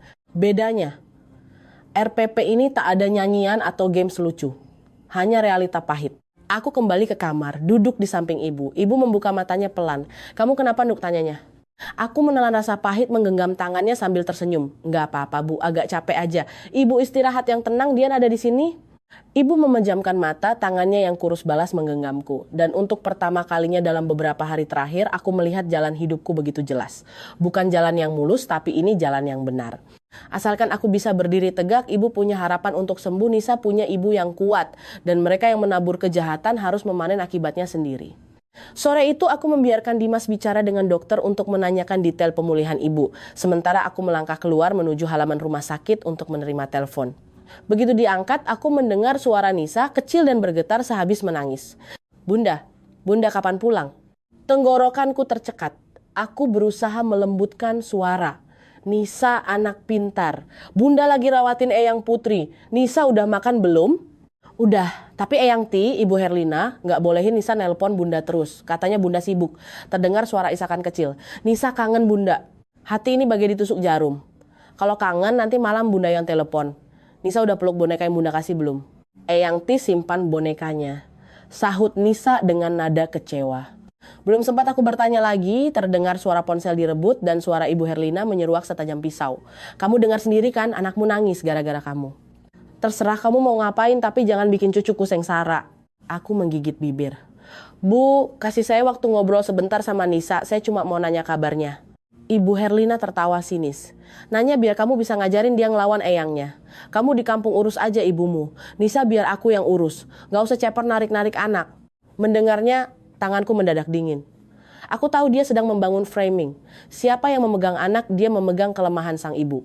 Kalau aku emosi, aku yang salah. Kalau aku menangis histeris, mereka akan pakai alasan itu untuk bilang aku ibu yang labil. Aku menjawab dengan tempo lambat. Nisa itu anak saya, Bu. Saya nggak narik-narik dia, saya cuma mau dia merasa tenang. Ibu Herlina menjawab santai, kalau mau tenang pulang ke sini. Ngomong baik-baik, jangan cuma modal telepon. Aku menatap deretan bangunan RSUD yang catnya mulai mengelupas. Saya akan pulang. Tapi saya pulang untuk menjemput anak saya, bukan untuk diomeli. Ibu Herlina terdiam sejenak, lalu nada suaranya merendah dengan niat mengancam. Bisa jemput apa enggak, itu tergantung kamu tahu diri atau tidak. Hidup berumah tangga itu kalau ada masalah diselesaikan di dalam, ini malah lapor polisi. Keluarga ini udah mau taruh di mana mukanya? Aku tidak meladeni omongan soal gengsi itu. Gengsi tidak bisa menyelamatkan ibuku yang bergantung pada tabung oksigen. Dan gengsi tak akan mencegah apartemenku disita rentenir. Aku hanya membalas, tolong izinkan saya telepon Nisa malam ini. Kalau tidak, saya yang akan datang menjemput ke rumah ibu. Aku mematikan telepon sebelum ia sempat menjawab. Baru saja ditutup, panggilan lain masuk. Kali ini dari Pak Tirto, ayah mertuaku. Aku ragu sejenak lalu mengangkatnya. Bagaimanapun dia orang tua, aku harus menjaga tata krama. Suara Pak Tirto berat dan pelan. Dian, kamu di kampung rawat ibu kan? Iya Pak. Beliau menghela napas. Urusan suami istri, siapa yang salah nanti dibahas belakangan. Kamu yang sabar, namanya rumah tangga pasti ada kerikilnya. Tapi demi anak, orang tua itu harus mau ngalah. Aku mau dengan kalimat demi anak yang selalu dijadikan rem untuk membungkam perempuan yang disakiti. Seolah anak adalah alasan untuk menelan penghinaan. Aku menjawab sopan, Bapak benar. Tapi mengalah ada batasnya Pak. Saya tidak melakukan hal yang merugikan Nisa. Saya cuma mau Nisa sama saya biar dia tenang. Pak Tirto berdecak. Nisa di sini ada eyangnya, ada bapaknya. Biarin dia di sini dulu, kamu balik ke Jakarta selesaikan sama Hendra pelan-pelan. Aku terdiam sejenak. Mohon maaf Pak, Nisa harus sama saya saat ini. Ibu saya lagi kritis. Saya nggak mau Nisa ikut stres di tengah situasi ini. Pak Tirto diam sebentar lalu berkata keras, kamu keras kepala begitu yang susah malah dua belah pihak. Aku tak mendebatnya, hanya menjawab tegas. Saya bukan keras kepala Pak, saya cuma melakukan tugas sebagai seorang ibu. Panggilan itu berakhir. Belum sempat menarik napas, muncul pesan dari Kevin, adik iparku, adik Hendra. Isi pesannya provokatif. Mbak Dian, mentang-mentang guru TK kelakuannya berani bener. Emang situ siapa bawa-bawa polisi ke rumah abang gue? Nggak takut dipecat dari sekolah? Membacanya membuat dadaku memanas, tapi aku tidak langsung bereaksi. Aku men-screenshot chat itu dan membalasnya dengan satu kalimat lugas. Kamu mau ngomong apa terserah, tapi jangan bawa-bawa urusan sekolah dan pekerjaanku. Selesai membalas, aku memanggil Dimas yang sedang di taman rumah sakit. Dimas menatapku dan langsung menebak mertua mulai nahan anakmu, aku mengangguk. Dimas langsung memberi instruksi, Dian kalau ke sana jangan sendirian, datang siang hari, bawa saksi. Bicara yang jelas, bawa pulang anakmu dengan sikap tenang. Kalau mereka menghalangi, kita dokumentasikan. Tapi ingat, jangan ada aksi rebut-rebutan fisik. Penjelasan Dimas membuat pandanganku makin jelas. Aku menitipkan ibu pada Pak Detarno, berpesan pada perawat agar segera menghubungiku jika ibu sesak napas. Kemudian aku naik bus lokal menuju rumah mertuaku. Sepanjang perjalanan, aku melihat area persawahan lewat kaca jendela. Asap dapur mengepul tipis dari rumah-rumah warga, anak-anak berlarian di pematang sawah. Di kampung, orang sangat menjunjung tinggi kekerabatan tapi juga gemar bergosip. Aku yakin setelah insiden polisi malam itu, omongan sudah menyebar kemana-mana. Tapi gosip orang tak akan bisa membiayai pengobatan ibuku atau menghidupi anakku. Jadi aku berpegang pada satu prinsip, aku tidak melakukan kesalahan. Sesampainya di pagar rumah mertua, aku berdiri tegak dan menekan bel. Pintu terbuka, Ibu Herlina menatapku dari atas ke bawah. Sorot matanya menimbang-nimbang. Datang juga kamu, mau ngapain? Ibumu udah gak diurus? Sindirnya berusaha terlihat biasa saja tapi terdengar ketus. Aku menarik napas panjang dan menjawab sopan. Saya datang untuk menjemput Nisa, Bu. Ibu Herlina mendengus. Jemput? Kamu pikir kamu bisa bawa dia gitu aja? Anaknya lagi makan. Masuk sana, kita obrolin ini baik-baik. Aku melangkah masuk. Ruang tamu tertata rapi namun suasananya sekaku kanebo kering. Di sudut ruangan, Nisa duduk di kursi. Melihatku, matanya langsung berbinar, tapi ia menoleh dulu ke arah eyangnya seolah takut dimarahi. Anak itu tidak berlari menghambur pelukanku seperti biasanya. Ia malah menyusutkan bahu dengan wajah memelas. Aku berjalan lurus mendekatinya, membungkuk dan memeluknya pelan. Bunda di sini, kita pulang ya sayang. Nisa langsung meledak tangisnya. Bunda, Nisa takut. Aku mendekapnya erat-erat, suaraku parau namun lembut. Gak apa-apa sayang, ada Bunda. Ibu Herlina berdiri di belakangku dengan suara mengancam. Udah puas pelukannya, sekarang duduk, jelaskan kamu mau bertindak sejauh apa. Aku berdiri menatap matanya tanpa gentar sedikit pun namun tetap menjaga tata krama. Saya tidak bertindak sejauh apapun, saya cuma mau jemput anak saya. Soal urusan orang dewasa, biar saya dan kuasa hukum saya yang urus. Mendengar kata kuasa hukum, wajah Ibu Herlina memucat sekejap lalu ia membentak, kamu ngancam siapa? Aku menjawab dengan sangat tenang. Saya tidak mengancam, Bu. Saya cuma tidak mau berdebat pakai omongan lagi. Tanpa perlu berteriak, aku paham satu hal. Kalau kita lembek, mereka akan menindas. Kalau kita tegas, mereka mundur. Aku menggendong Nisa, berbalik menuju pintu dan mengucapkan satu kalimat terakhir. Terima kasih sudah menjaga Nisa, Bu. Mulai sekarang izinkan saya yang mengurus anak saya sendiri. Aku tidak menoleh lagi. Di belakangku terdengar suara Ibu Herlina memanggil-manggil. Entah panggilan marah atau menahan, tapi tanganku sudah menggenggam erat tangan Nisa. Kali ini tak akan kubiarkan siapapun merebutnya. Aku membawa Nisa kembali ke RSUD Kabupaten di sore harinya. Nisa terus memegang tanganku erat, takut kalau dilepas aku akan menghilang. Sampai di kamar inap, aku membiarkan Nisa duduk dan dia meletakkan boneka kecil yang dijanjikannya ke atas telapak tangan ibuku. Melihat eyangnya bernapas dengan oksigen, mata Nisa merah, ia duduk dengan tenang tak berani lari-larian. Aku mengira aku bisa bernapas lega, tapi hidup tak memberiku jeda lama. Saat aku keluar mengambil air hangat, ponselku bergetar beruntun. Hendra mengirim chat pendek yang penuh amarah. Kamu bawa Nisa kemana? Kamu pikir kamu punya hak apa? Aku tidak membalasnya. Aku tak ingin melibatkan Nisa dalam cekcok chat ini. Aku men-screenshot dan memasukkannya ke folder berpassword. Yang kulakukan ini ibarat sedang menyusun balok mainan anak-anak. Bedanya ini menyusun bukti berdasar tanggal dan jam. Hendra kembali mengirim pesan. Kamu seneng ya main sewa pengacara? Oke, kamu mau main kasar, aku ladenin. Aku tetap bungkam. Semenit kemudian dia menelepon, kutolak. Ditelepon lagi, kutolak lagi. Aku tahu sensasi kehilangan kendali akan membuat seseorang cepat menunjukkan aslinya dan aku memang butuh dia membongkar sifat aslinya. Benar saja, pesan ketiga masuk bak tamparan. Kamu pikir gaji guru TK bisa buat ngidupin siapa? Jangan mimpi bisa dapat apa-apa dari aku. Aku melihat layar ponsel dan tertawa hambar. 7 tahun menikah aku sudah kenyang dengan mulut besar Hendra saat sedang terpojok. Tapi kali ini berbeda, kalimat itu bukan sekadar hinaan, melainkan ancaman agar aku mundur ketakutan. Aku tidak takut lagi. Aku justru makin sadar. Orang ini sudah meremehkanku dari dulu, hanya saja aku yang selama ini menutup mata.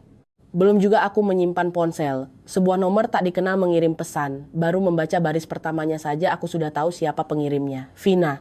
Wanita itu tak menelepon, hanya mengirim pesan dengan gaya pamer dan mengejek. Mbak gak usah dibesar-besarin dong. Mas Hendra bilang mbak itu orangnya sabar aja terus mbak. Tanganku kaku membacanya. Aku tidak membalas dengan makian. Aku juga tidak membalas dengan ancaman menjambak rambutnya seperti stereotip sinetron. Aku membalas dengan satu baris yang cukup sopan agar kelak tidak dijadikan bukti bahwa aku tidak bisa mengontrol emosi.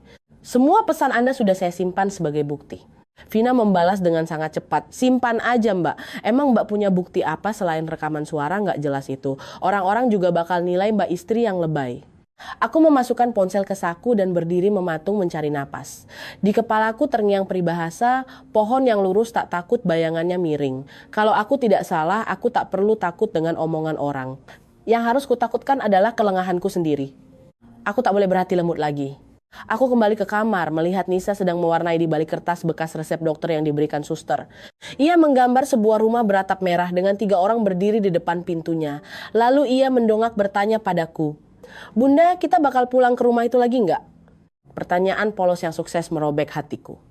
Aku berlutut di depannya berbicara perlahan. Rumah di mana saja sama sayang, asalkan di sana kita merasa damai. Nisa cukup ingat satu hal, Bunda akan selalu ada buat Nisa. Nisa mengangguk, tapi bibirnya terkatup rapat seolah menahan sesuatu yang menyumbat dadanya. Aku memeluknya erat, mencium puncak kepalanya. Aku tak bisa memberikannya janji palsu yang indah. Aku hanya bisa memberikan kepastian bahwa ibunya tak akan meninggalkannya. Malam harinya, Dimas kembali ke rumah sakit. Dia tak banyak bertanya, langsung menyodorkan selembar kertas daftar rencana yang disusun sangat rapi. Pertama, Dian, simpan semua chat Hendra dan perempuan itu. Jangan dihapus, jangan diedit. Kedua, besok aku siapkan surat pengajuan uji forensik tanda tangan dan laporan kepolisian LP soal indikasi pemalsuan dokumen. Kamu tanda tangan sebagai pelapor. Ketiga, kamu ajukan gugatan cerai sepihak secepatnya, disertai permohonan sita jaminan harta bersama agar mereka tidak memindahkan aset atau bikin utang baru. Mendengarnya, kepalaku yang rumit perlahan terasa terurai. Punya orang yang memandu membuatku tak perlu berjalan meraba-raba dalam kegelapan. Tapi tepat di momen itu, panggilan dari Ibu Herlina masuk lagi. Awalnya aku malas mengangkat, tapi kupikir aku harus mendengarnya agar tahu strategi apa yang mau mereka mainkan. Begitu kuangkat, Ibu Herlina langsung nyerocos. "Kamu beneran bawa kabur Nisa? Hebat kamu ya, kamu tahu perbuatanmu itu sama saja nutup rezekinya anakku." Aku menjawab tenang. "Saya cuma bawa anak saya pulang, biar perasaannya nyaman. Saya nggak nutup rezeki siapa-siapa." Ibu Herlina tertawa sinis, "Nggak usah sok suci kamu. Kamu niat mau nyeret sekeluarga ke pengadilan biar kamu puas kan?" Aku tak lagi memanggilnya ibu dengan nada hormat seperti dulu. Aku menjaga kesopanan tapi memberi garis batas tegas. Saya tidak cari kepuasan. Saya cuma mencari kebenaran dan rasa aman buat keluarga saya. Sebelum mematikan telepon, Ibu Herlina melontarkan kata terakhir seperti menancapkan jarum racun. "Perempuan kayak kamu ini nanti tua bakal hidup sengsara." Aku berdiri mematung. Anehnya kalimat itu tak lagi menyakitiku. Aku malah merasa kasihan pada pepatah agama. Moral yang digunakan hanya untuk mengikat dan menyandera orang lain. Aku masuk ke ruangan, menandatangani berkas draft yang dibawa Dimas untuk diisi besok pagi. Tanganku terasa dingin, tapi goresan tanda tanganku sangat tegas, tidak gemetar, tidak miring. Tak ada seorang pun yang bisa memalsukan tanda tanganku lagi setelah ini. Malam kian larut, ibu batuk kecil lalu tertidur kembali. Nisa tidur meringkuk di kursi lipat di sebelahku, satu tangannya masih menggenggam ujung bajuku. Aku membenarkan selimutnya, menatap wajah polos itu dan hatiku mengeras. Bukan mengeras untuk balas dendam, tapi untuk melindungi. Dulu aku sering mematuhi dokumen apapun yang disodorkan hanya karena percaya. Kali ini aku membubuhkan tanda tangan untuk mengakhiri kepercayaan buta tersebut. Mulai detik ini, aku tahu kalimat jangan dibesar-besarin tidak akan berlaku lagi karena mereka sendirilah yang telah membesarkannya lewat keserakahan dan sikap meremehkan. Pagi-pagi sekali aku bangun sebelum pengeras suara RSUD menyala. Tidur ibu semalam lebih nyenyak dari biasanya. Napasnya lebih teratur, intensitas batuknya berkurang. Ini satu-satunya hal yang meringankan beban di dadaku. Aku menyeduh air hangat untuk ibu dan menyuapinya beberapa sendok bubur sumsum. Ibu menelan perlahan, menatapku dengan lembut dan penuh kelelahan. Aku hanya berpesan, ibu makan sebisanya aja, jangan dipaksa. Nisa duduk di sebelahnya, dengan sigap memberikan tisu tiap kali ibu batuk. Nisa bersikap sangat serius seperti suster cilik. Memperhatikannya, aku merasa terenyuh sekaligus pedih. Anak-anak memang cepat beradaptasi, tapi di dasar hatinya pasti ada ketakutan. Takut ibunya menghilang lagi seperti tempo hari. Jam 9 pagi, pesan Dimas masuk. Waktunya jalan, Dian turun temui aku. Aku menitipkan Nisa pada Pak De Tarno. "Bunda pergi sebentar ya, Nisa main yang anteng sama Eyang Pak De." Nisa mengangguk, tapi tangannya meremas ujung bajuku sejenak sebelum melepaskannya. Dalam perjalanan ke polsek dan kantor kecamatan, aku tak berdoa agar menang. Aku hanya berdoa agar semua dibuktikan oleh dokumen dan hukum, bukan sekadar omong kosong. Orang bilang mengalah demi kebaikan, tapi Aku paham betul bahwa mengalah di hadapan kejahatan yang terstruktur justru akan membuat kejahatan itu semakin menjadi-jadi. Ruang mediasi pemeriksaan hari itu tidak luas tapi udaranya terasa sangat pengap. Aku melihat Hendra duduk di sudut, kemejanya rapi disetrika, berusaha memasang raut tenang. Ibu Herlina dan Pak Tirto juga hadir. Ibu Herlina memakai jaket warna gelap, tangannya memeluk tas erat, matanya melirik liar. Adik iparku Kevin tak menampakkan batang hidungnya. Aku tidak heran, mereka yang paling nyaring bersuara biasanya lari paling cepat saat bukti disodorkan. Hendra melihatku masuk dan langsung berdiri. Dian, kita ngomong berdua aja ya. Suaranya memelas. Aku menatapnya tajam, bicaraku pelan tapi bisa didengar seisi ruangan. Kita ngomong di sini. Ada aparat, ada berita acara. Saya nggak mau ngomong empat mata. Hendra kaku. Ibu Herlina langsung menyela dengan ketus. Kamu jangan terlalu ngotot dong. Keluarga kita masih punya harga diri. Aku tidak membantah, hanya menarik kursi dan duduk di sebelah Dimas. Dimas meletakkan tumpukan berkas di atas meja dan mengangguk pelan padaku seolah memberi isyarat. Tenang, biarkan fakta yang bicara. Petugas membacakan ulang isi berita acara pemeriksaan dan hasil pengecekan laporan pemalsuan. Setiap kata dieja dengan pelan dan jelas, tak ada ruang untuk salah kaprah. Kesimpulan. Tanda tangan atas nama Saudari Dian pada dokumen jaminan KPR, pinjaman bukan ditandatangani oleh yang bersangkutan. Terdapat indikasi kuat pemalsuan tanda tangan. Mendengarnya, aku tidak meledak lega seperti yang kubayangkan, melainkan terasa seperti baru saja meletakkan bongkahan batu besar dari pundakku. Sakitnya masih ada, setidaknya aku tak perlu menyalahkan diriku lagi. Hendra pucat pasi, matanya berkedip cepat, bibirnya bergerak-gerak namun tak ada suara yang keluar. Sementara Ibu Herlina langsung berdiri dari kursinya. Nggak mungkin, pasti petugasnya salah periksa. Anak saya nggak mungkin lakuin hal kayak gitu. Aparat memperingatkan agar tenang. Lalu menjelaskan bahwa proses uji forensik tulisan dilakukan melalui sampel pembanding yang valid. Semuanya tercatat resmi di BAP. Dimas menambahi dengan intonasi mantap, kami juga memohon izin untuk melacak aliran dana cairnya pinjaman tersebut, siapa yang mengajukan dan siapa yang menerima aliran dananya. Pak Tirto yang sedari tadi diam, wajahnya langsung kusam. Beliau memijat pelipisnya seperti baru menyadari bahwa ada perkara yang tak bisa didamaikan hanya dengan pepatah bijak.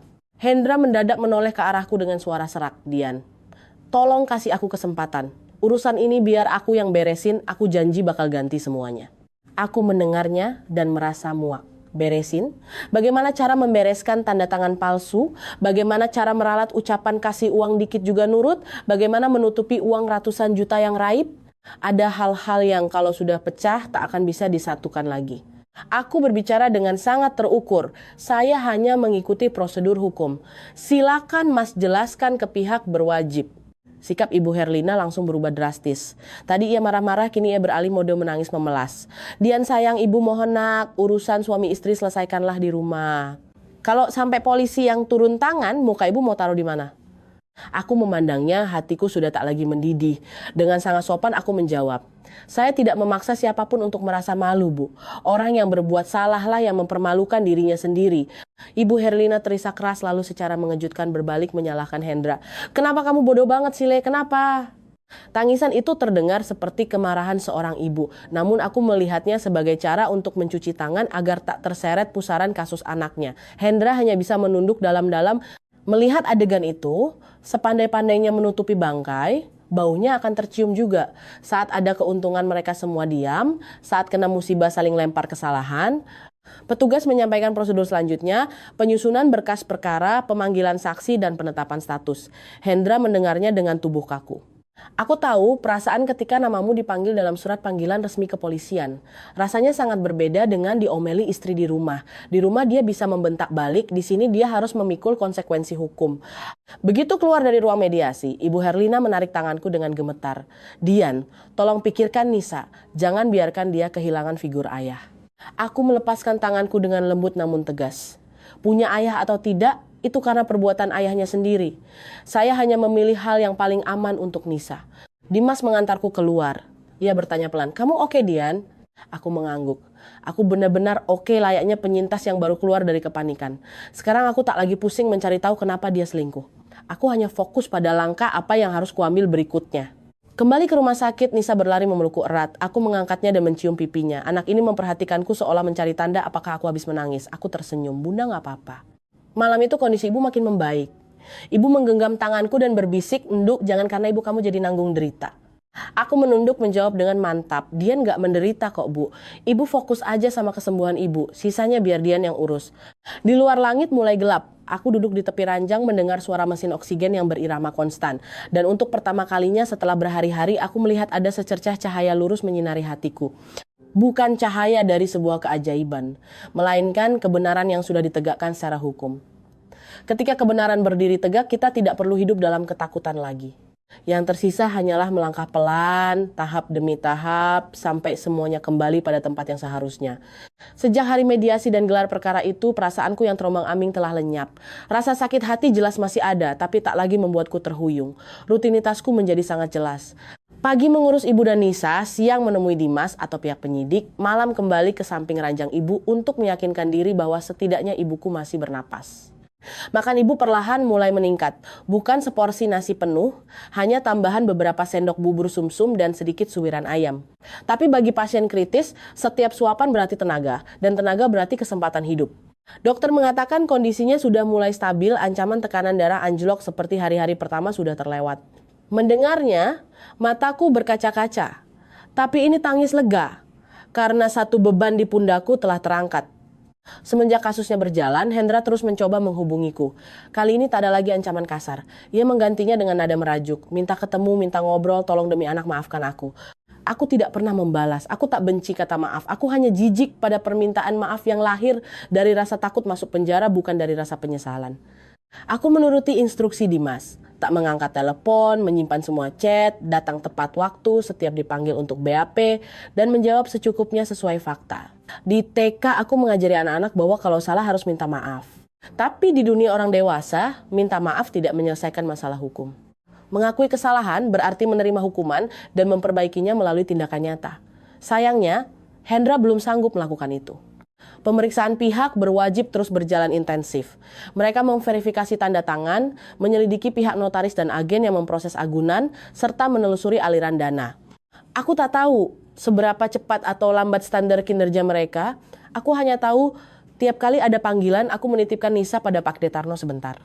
Nisa awalnya takut dengan suasana rumah sakit, lama-lama ia terbiasa.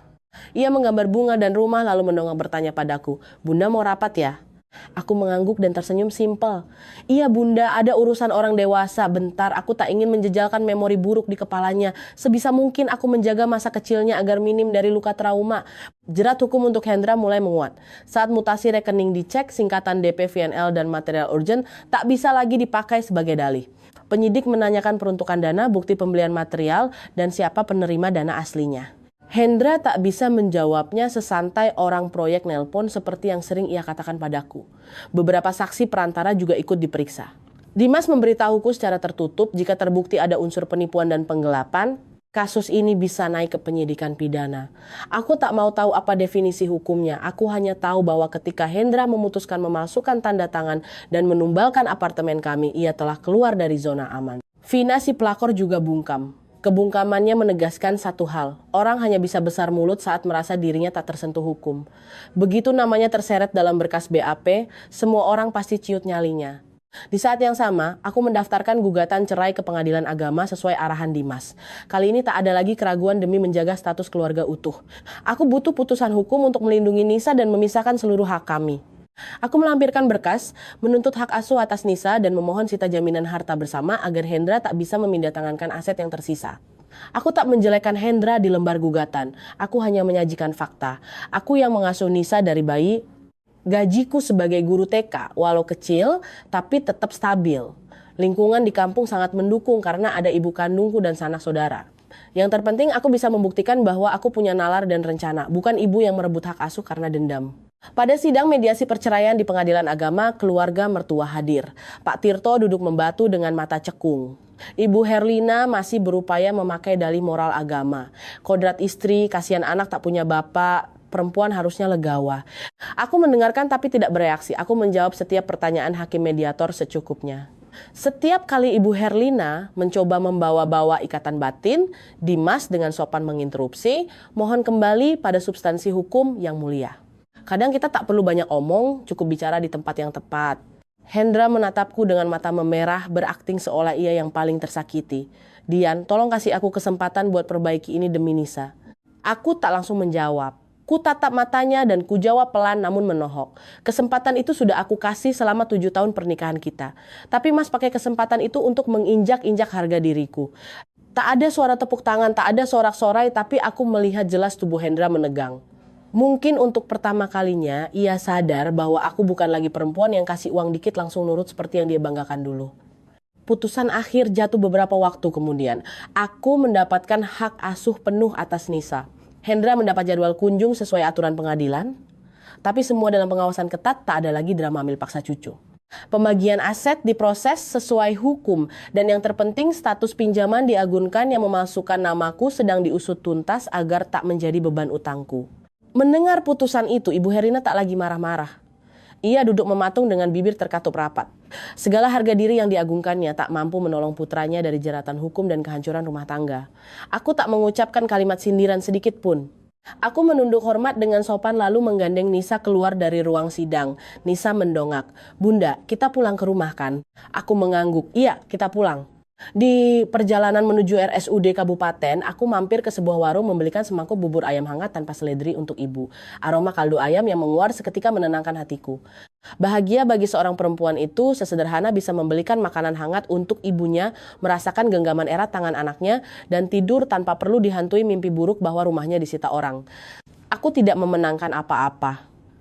Aku sekadar menyelamatkan diriku dan anak ibuku dari jebakan racun yang sudah tertanam lama. Siapa yang menanam, dia yang akan memanen. Beberapa tahun kemudian, aku menetap kembali di kabupaten kelahiranku pada sebuah hari yang cerah dengan angin sepoi-sepoi. Bukan melarikan diri, tapi menutup rapat pintu masa laluku agar suara decit engselnya tak mengganggu lagi. Aku tak mau ibuku bolak-balik rumah sakit karena kepikiran. Aku juga tak ingin Nisa tumbuh di apartemen yang penuh noda kebohongan. Ada tempat yang kalau ditinggali terus malah bikin batin terkuras, lebih baik dilepaskan agar kita bisa terus hidup. Kesehatan ibu pulih perlahan namun pasti. Saat musim pancaroba ia masih batuk-batuk kecil, tapi kini ia sudah bisa duduk sendiri, makan sendiri, dan memetik sayur di halaman. Kadang ibu duduk di teras melihatku sibuk mondar-mandir dan berucap, "Nduk, jangan terlalu memaksakan diri kerja terus." Aku tersenyum santai. Dian kerja keras sedikit sekarang biar nanti ibu sama Nisa nggak perlu kerja keras lagi. Dengan modal yang tersisa dari harta gono gini dan tabungan, aku memulai usaha dengan realistis. Karakteristik guru TK membuatku telaten berhitung. Ada modal sekian, kerjakan sebisanya tanpa utang. Aku membuka warung nasi soto ayam kecil-kecilan di jalan raya kecamatan. Resep soto ini adalah resep turun-temurun dari ibu. Kuah bening kuning yang wangi serai dan kaldu segar. Setiap subuh aku bangun menyiapkan kuah, menggoreng tempe, meracik bumbu. Nisa yang baru bangun pagi-pagi sudah membantuku merapikan sendok garpu, mengelap meja sambil berceloteh tentang pelajaran sekolah dasarnya. Ibu duduk di sudut warung memetik tauge dan menjaga kasir. Sesekali ibu cerewet, sambalnya jangan pedas-pedas, orang tua pada nggak kuat perutnya. Aku hanya tertawa bersyukur ibuku kembali sehat dan masih peduli pada orang lain. Selain warung soto ayam, aku membangun 4 kamar kos-kosan di tanah kosong belakang rumah. Ukurannya kecil tapi bersih dengan kamar mandi dalam. Harga sewanya standar orang kabupaten tapi pemasukannya stabil tiap bulan. Tiap kali menerima uang sewa aku tidak merasa kaya, aku hanya merasa lega. Lega karena putriku bisa minum susu, ibuku bisa beli obat, dan aku tak perlu menadakan tangan pada pria manapun atau menahan tangis demi mempertahankan status istri. Kesibukan baruku membuatku tak punya waktu memikirkan masa lalu. Hari-hariku hanyalah bekerja, tidur, bangun, dan kembali bekerja. Tapi anehnya semakin sibuk aku semakin damai. Damai karena di rumah ini tak ada lagi suara high heels esing, tak ada bau parfum menyengat, tak ada telepon penuh ancaman. Yang ada hanyalah suara denting mangkuk soto, batuk pelan ibu, dan tawa Nisa. Terkadang ada tetangga atau pelanggan yang iseng menyindir. "Lah, suamimu yang dari Jakarta, mana Mbak Dian?" Aku hanya menjawab sambil tersenyum. Tiap orang milih jalannya masing-masing, Bu. Aku menjawab begitu bukan karena sok tegar, tapi karena sudah terlampau lelah. Lelah pamer kebaikan, lelah menjelaskan kenapa aku memilih bercerai. Biarkan orang paham, yang tak paham juga tak akan kupaksa. Suatu sore di akhir pekan, aku mengantar ibu dan Nisa ke pasar kota kabupaten untuk membeli barang bulanan. Nisa merengek minta es krim, sementara ibu minta dibelikan syal tipis karena takut masuk angin. Selesai belanja, kami mampir makan di warung nasi uduk dan pecel lele di dekat pasar. Warung itu cukup ramai, aroma lele goreng, sambal terasi, dan ayam bakar menguar lezat. Aku memilih meja di sudut, memesan 2 porsi nasi uduk dan sepotong ayam untuk Nisa. Sedang asyik mengunyah, Nisa mendadak berdiri menunjuk seorang pelayan warung. Aku mendongak dan mataku menangkap sosok Ibu Herlina. Mertuaku itu berdiri di dekat etalase warung mengenakan celemek kusam. Tangannya membawa nampan berisi piring-piring kotor. Uban di rambutnya jauh lebih banyak dari sebelumnya. Postur tubuhnya agak membungkuk, langkah kakinya gontai. Saat Nisa memanggil Eyangti, ia menoleh. Sedetik matanya berbinar, namun langsung membeku saat melihatku. Di tatapan itu ada keterkejutan, kerinduan sekaligus ketakutan seperti orang yang sadar karma dari ucapannya dulu telah menjadi nyata. Aku tidak berdiri menghampirinya, tidak juga memalingkan wajah. Aku hanya duduk tenang, meletakkan tanganku di bahu Nisa dan menariknya duduk kembali. Nisa berbisik polos, "Bunda, itu Eyangti kan?" "Nisa, habisin makannya dulu ya," bisikku. Ibu Herlina melangkah pelan mendekat, tangannya gemetar saat meletakkan piring lalapan di meja kami. Ia menatap Nisa dengan suara serak menahan tangis. "Nisa, udah besar sekarang." Nisa menatap Ibu Herlina, lalu menatapku, bingung antara harus gembira atau takut. Anak kecil instingnya tajam. Ia tahu kalau orang dewasa sedang canggung. Aku menyuapkan potongan telur dadar untuk Nisa, lalu bicara selayaknya pelanggan yang bertanya pada penjual. "Terima kasih Bu, minta tolong tambahin sambalnya sedikit lagi ya." Hanya kata Bu, bukan panggilan ibu mertua. Hanya panggilan formal antara dua orang yang sudah memilih berada di jalur hidup yang berbeda. Ibu Herlina tercekat, bibirnya gemetar merapalkan namaku. "Dian, kabarmu sekarang?" Aku mendongak, tatapanku tidak sinis, hanya sangat tegas. Keluarga saya baik, kesehatan ibu saya juga sudah pulih. Ibu Herlina bermaksud bicara lagi, tapi teriakan pemilik warung dari arah dapur memanggilnya untuk segera membersihkan meja lain. Ia terpaksa berbalik. Baru beberapa langkah ia menoleh kembali menatap Nisa. Matanya seakan memohon ingin menahan kami, tapi tangannya tak berani terulur. Aku tahu, ada jarak yang tak bisa dijangkau hanya dengan berjalan beberapa langkah. Jarak itu tercipta dari hinaan di masa lalu, dari upayanya menjadikan cucu sebagai sandera, dan dari dalih moral yang ia pakai untuk memaksa menantunya tunduk. Selesai makan, aku membayar ke kasir dan mengangguk sopan pada pemilik warung. Ibu Herlina berdiri di kejauhan, matanya terus mengikuti kami. Nisa bertanya pelan sambil memegang tanganku, "Bunda, kita nggak ngobrol sama Eyangti ya?" Aku mengelus kepala putriku. "Nisa boleh kok salim sama Eyang kalau Nisa mau, tapi Nisa sama Bunda. Dimanapun kita hidup, kita harus hidup dengan bermartabat. Kalau ada orang yang milih jalan hidup yang beda sama kita nggak bisa maksa mereka." Nisa mengangguk-angguk kecil, lalu ia secara spontan melambaikan tangan. "Dadah Eyangti." Ibu Herlina berdiri terpaku, matanya merah berkaca-kaca dan hanya sanggup membalas pelan, "Iya, dadah Nisa." Aku menggandeng tangan Nisa berjalan keluar pasar, langkahku tidak cepat dan tidak pula terburu-buru. Di belakangku terdengar lagi denting piring beradu dan hiruk-pikuk orang memesan makanan. Dunia ini memang bising, tapi hatiku sangat damai. Ternyata balas dendam yang paling melegakan bukanlah dengan meneriakan sumpah serapah, melainkan saat kita merasa tidak perlu lagi mengatakan apa-apa kepada mereka. Sesampainya di rumah, ibu sedang duduk di teras memetik daun kemangi. Sinar mentari sore keemasan menyirami rambut putihnya. Nisa berlari ke dalam rumah memamerkan es krim yang baru dibelinya. Memperhatikan pemandangan itu, aku menghela napas panjang seakan seluruh beban badai di masa lalu telah terembus habis. Aku mengerti sekarang kedamaian hidup itu tidak turun begitu saja dari langit. Kedamaian adalah hal yang harus kita tukar dengan kewarasan akal sehat, dengan harga diri yang tinggi, dan dengan keberanian untuk memilih kembali jalan hidup kita sendiri. Pesan moral dari kisah ini adalah, dalam kehidupan rumah tangga, bersabar demi mempertahankan keutuhan keluarga memang baik. Tapi jika kesabaran itu membuat kita kehilangan jati diri dan diinjak-injak, maka mundur adalah pilihan terbaik. Kehormatan dan masa depan anak-anak harus dilindungi dengan ketegasan dan kepastian hukum. Jika para pemirsa merasa kisah ini bermanfaat, mohon berikan like. Apabila ada saran dan masukan untuk saluran kami, silakan tinggalkan komentar di bawah. Terima kasih Bapak Ibu sekalian yang telah mendengarkan hingga akhir. Semoga kita semua senantiasa diberikan kesehatan dan kedamaian hati. Sampai jumpa di kisah selanjutnya di saluran hidup damai di hari tua.